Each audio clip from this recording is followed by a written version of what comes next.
Hey, welcome on in, guys. Tobin here with you, and thanks for checking out the channel. Hope you're doing fantastic out there in Heat Nation. If you guys could subscribe, that'd be great. Hit that like button, comment, keep it classy, not too many shots below the belt.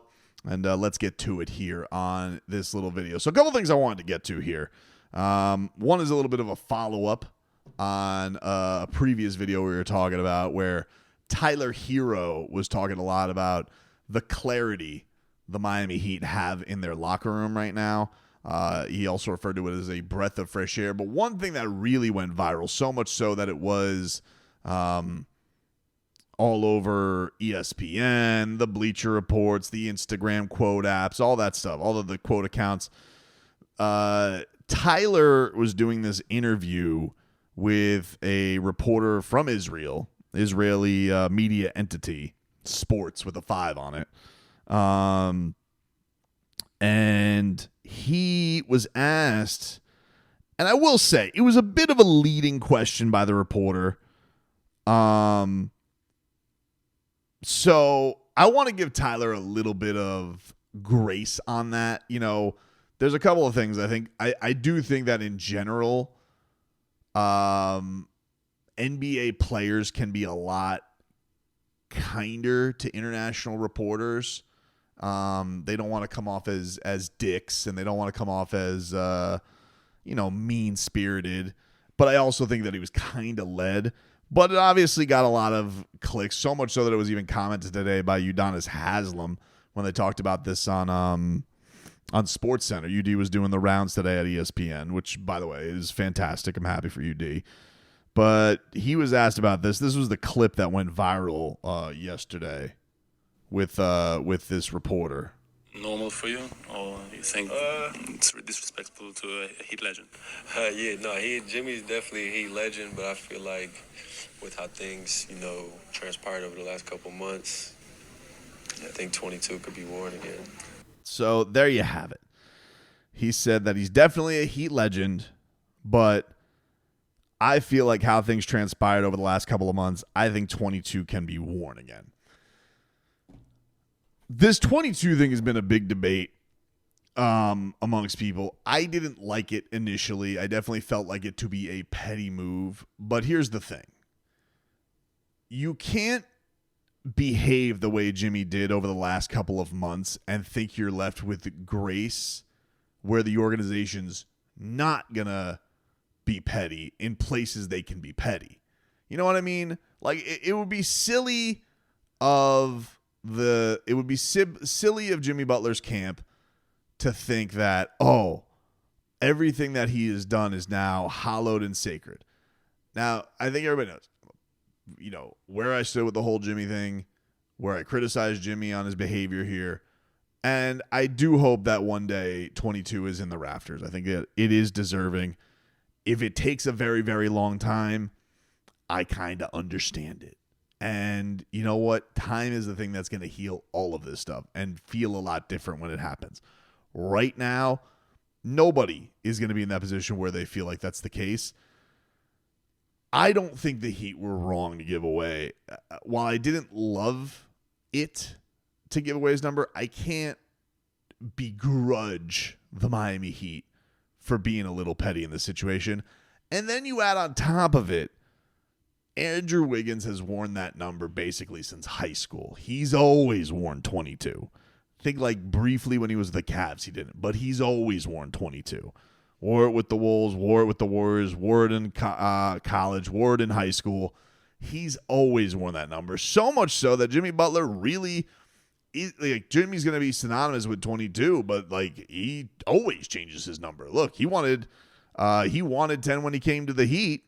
I didn't even know this, but I saw Ira tweeted this after this happened when he picked his Warriors number, but he wanted 10 with the Heat. I don't know if it was for the Neymar thing, but Tim Hardaway, funny enough, was retired. And it is really funny because Tim Hardaway is still just giving him the business on the media rounds. And it's funny. I think it's a funny beef right now because you have Jimmy Butler. He leaves Tim Hardaway's one franchise to go to the other franchise that he's synonymous with Run TMZ. So and he's wearing his old number. It's a little funny. And I don't know. I think that he said this was for the Neymar thing and for his buddy. But if it was a little bit, and I'm going to take Tim Hardaway's number, that is genuinely a funny troll as well, just like it is for the Miami Heat to give up 22. But Andrew Wiggins has worn that number a lot. When Kyle Lowry came here, I hated the fact that Kyle Lowry wore Goran's number. I think Goran should be in the rafters. I love Goran Dragic. You guys know that. And I hated the fact that the Heat gave Kyle Lowry number 7, and then it kind of opened things up for the people who are worried about this. This did open things up for Kalel to get the number, and now who knows if Goran will ever get retired? Probably not, but we should have him as vice president of international affairs. So was Tyler being, I think in my eyes with these comments of Tyler, the ones that are more biting to me was the breath of fresh air, clarity. I think there is a little bit of like F you to Tyler. Not like the most venomous, but it's like, all right, dude, like you thought we were 1A and 1B and your rat's off a ship. That's cool, whatever. And I also get the people who are like with Jimmy, who are like, oh, Tyler doesn't have the stripes because he didn't get deep into the playoff run. That's a fair argument. That you feel like, if Bam says it holds a little bit different weight of Tyler. Fine. But, look, Tyler was at an all-star weekend. Tyler's the one dealing with a lot of media right now. And I think that Tyler is also more willing to say the thing than Bam will. Like, I think Bam is a little bit more calculated with the media. And careful with his words than Tyler will be sometimes. But I don't really have for me right now, he's the leader of the team. And I want to get some more comments that he had today that were pretty interesting on the state of the team. But I guess my wrap up of this is, one, I felt like he was led on a little bit in that question and he handled it as good as you could. Based on the guy asking, like, hey, do you think that's right or do you think they're disrespecting a legend? He said, Jimmy Butler's no doubt a Heat legend. And based on what's transpired, I think that opens things up.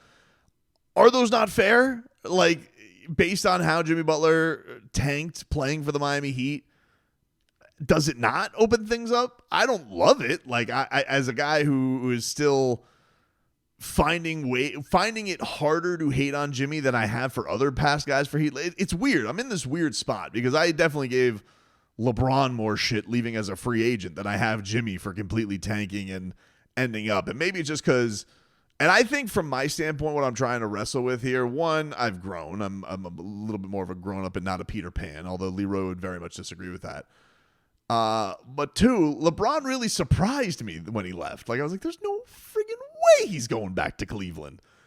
And Jimmy, like, we basically saw it coming a mile away, so you're kind of like prepared for, it's like when you have time to prepare for the grief, it's a lot different than a sudden death.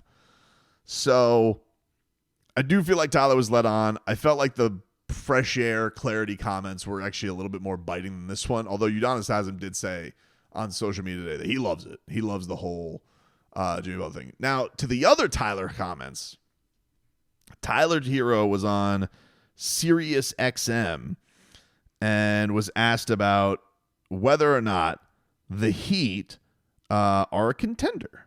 And he said basically no, that they're not.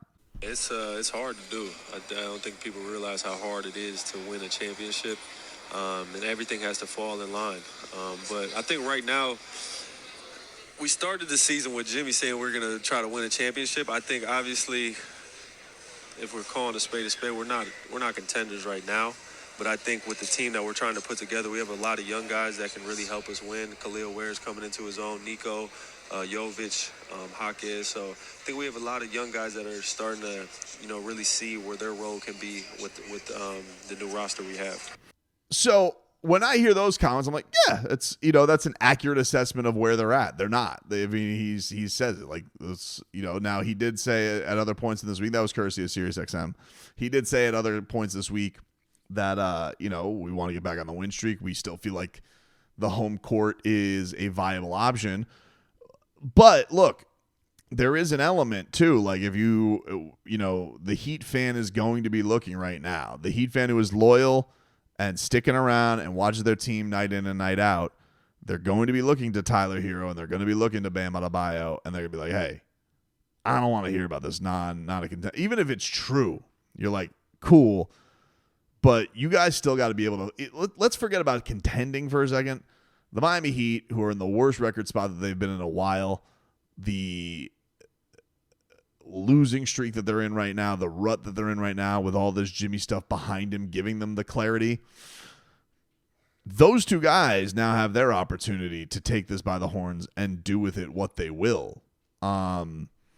And so I am curious to see. I think this is going to be a very interesting last 29 games, 30 games for the Heat, to see where they end up, to see how those guys step up, to see how those young guys Tyler's talking about, what they grow into, to see what ace does Spo have up his sleeve. Does any of it matter? Are they just going to end up being mid 500 anyway? And how the fan base is going to react to that, because it was interesting. Barry Jackson had come out and reported or cited a report from the Sports Business Journal that said the Heat TV ratings have plummeted this season 56% year to year. That last February 1st, that they were 56% higher, the ratings. Now, it doesn't include FanDuel. If you guys have if you're like me and you watch on the FanDuel app, which is touch and go. That app is not very good, but that's how I watch Heat games. And mind you, I only got to watch half of them because I watch most home games in person. Why do I think that's the case? Well, first of all, here's the thing. Ratings are tricky, but was I surprised to see that news? I can't say that I was. If you're a Heat fan, you've seen this team. It's been basically the same team. They're not coming off of a very inspiring year. Mind you, the year before, they're coming off of a finals run. And not only that, they were a better record, about the same record-wise. If it's through February 1st, they were 2 over. So that's about where they were at February 1st this year. Now they're, 3 under in a bad spot. But they did have, and that was a team that had, more starting lineups than anybody. They had traded for Terry Rozier.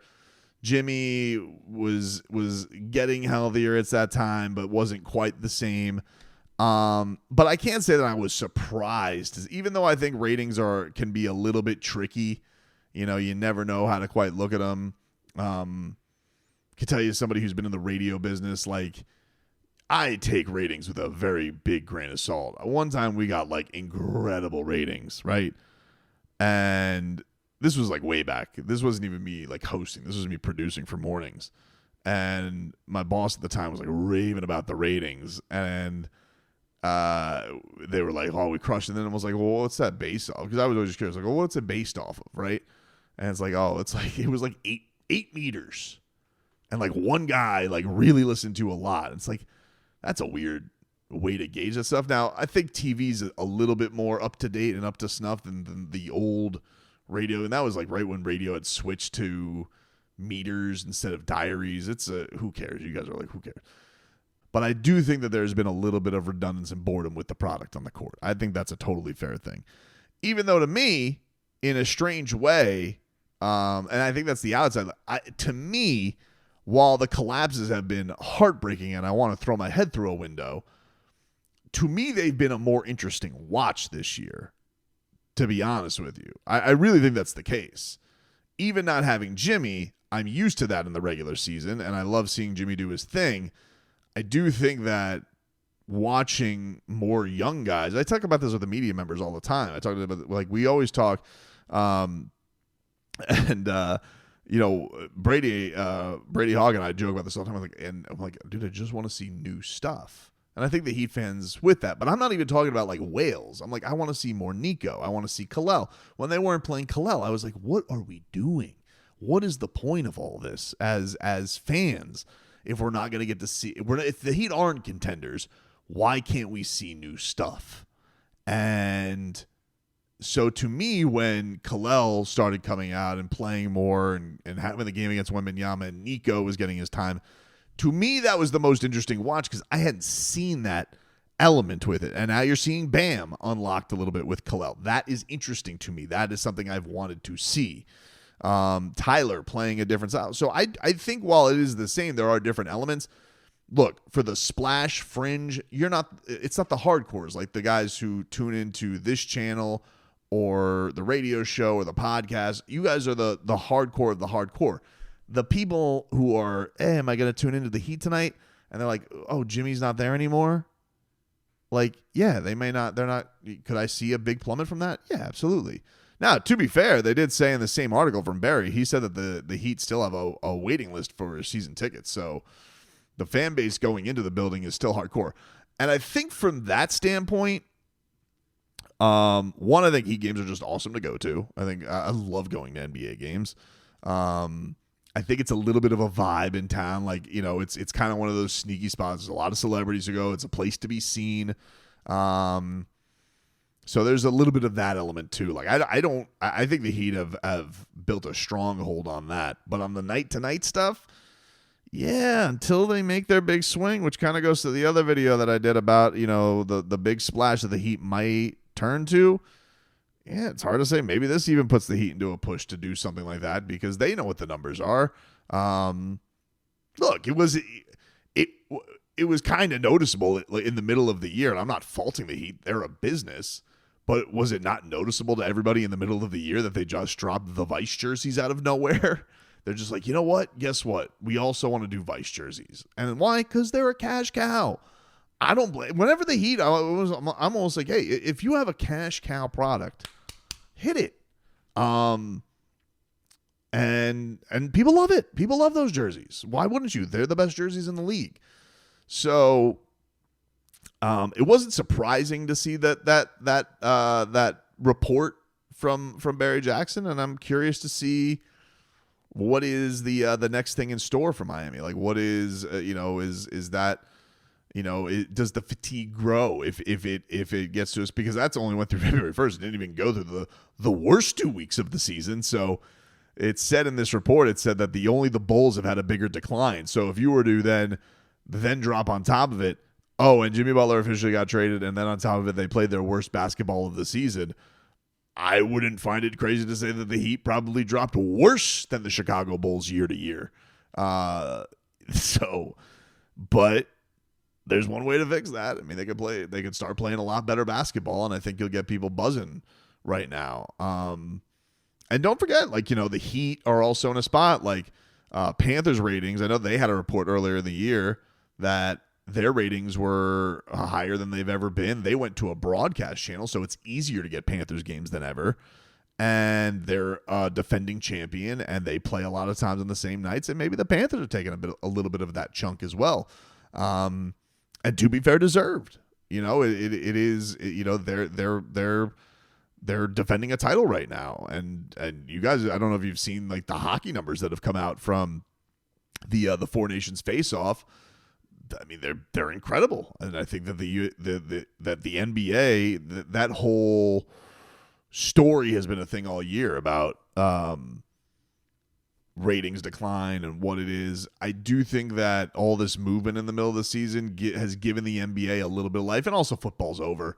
It's kind of just the NBA's time to shine in the mainstream media right now, up until basically the NFL draft. But I mean, it was a story for the whole first half of the season. Why isn't anybody tuning in? And I also think that you have a guy look from the Jimmy perspective of it, you had a guy who was basically whining about not making $60 million 2 years from now. I think there's your run-of-the-mill sports fan, maybe not even the person who's in the weeds of all of the drama, is like, all right, cool. Like that's going to make me want to tune in, dude. Like, cool. That's a real attractive piece to it too. So I think it's a lot of things, but I think the biggest thing is a little bit of fatigue on the product. They haven't been playing fantastic. I'm sure that the Jimmy drama turned off some, but also they haven't been very, they I think to the outside looking in, for the guys who aren't hardcore, and I'm not talking to a lot of those guys. Like, you know what I mean? Like, when I talk about this stuff, I'm usually not talking to the people who are watching this. It's because you guys are not only love the team, you're watching extra coverage of the team. Or maybe you just watch the coverage of the team and you don't watch night to night. The regular ins and outs, like, you know, I can understand why it's like, all right, well, what's the catch right now? I don't know. And definitely your current face of the franchise saying, hey, guess what, guys? Let's call a spade a spade. We're not contenders. I can't imagine FanDuel's going to use that one as a marketing ploy for the next game.